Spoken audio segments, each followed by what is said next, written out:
I'm just laughing because there's actually Steelers fans who thought that, oh, Mike Tomlin was going to win one this year after 10 years of just getting completely embarrassed, after 14 years of only winning 3 playoff games, and none of those playoff wins were actually impressive. You know, you beat Matt Moore, you beat the Chiefs on field goals with the triple Bs, and you just had to rely on Chris Boswell the whole time. And it's like, y'all thought that this was going to be any different, just a pathetic collapse at home in the playoffs.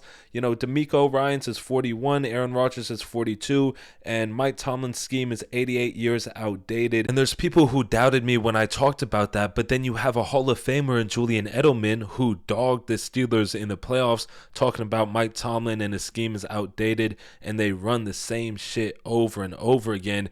And there's people who are still like, no, he's a great coach. For what? Because he is a cheerleader and makes guys feel good, and people talk good about him because, you know, those people are the only players that are actually wanted by Mike Tomlin. So of course they're gonna talk up the only coach that actually wants them.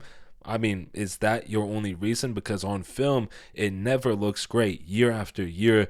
Late season collapse, and they're just trying to put a band aid on the problem. You know, all right, we'll get Mike Tomlin, we'll scrape to the playoffs, and then we'll get bounced in the first round, or maybe we won't make the playoffs at all. But either way, this team is unserious. They've been unserious for the longest time, and Rooney's really a coward. Like, if we're being honest here, Rooney's a coward.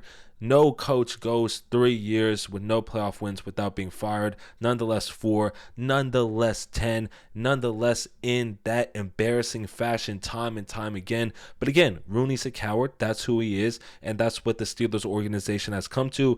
They lied to the fans. They are scamming the fans. And that's why I was a quote unquote hater this year. People were calling me a hater this year, and I told you guys this would happen. So for all the people that called me a hater, I love you. I hope you are going to church on the Sundays that the Steelers were playing, if you're on the West Coast, because sometimes they're at the same time, because that was an actual good use of your time on Sundays, not Steelers games. But yeah, the Steelers, they need to move on. They have young talent. I'm not hating on this team. They got young talent. I was just telling the truth. They got Zach Frazier. They got Troy Fautanu. They got young pieces to work around. But Rooney, if he wants to be the same coward that he's been for a while, the team's not going to change. But let me know what you guys think about the Steelers. Hopefully y'all enjoyed this video, and that is it from me on this one. Peace.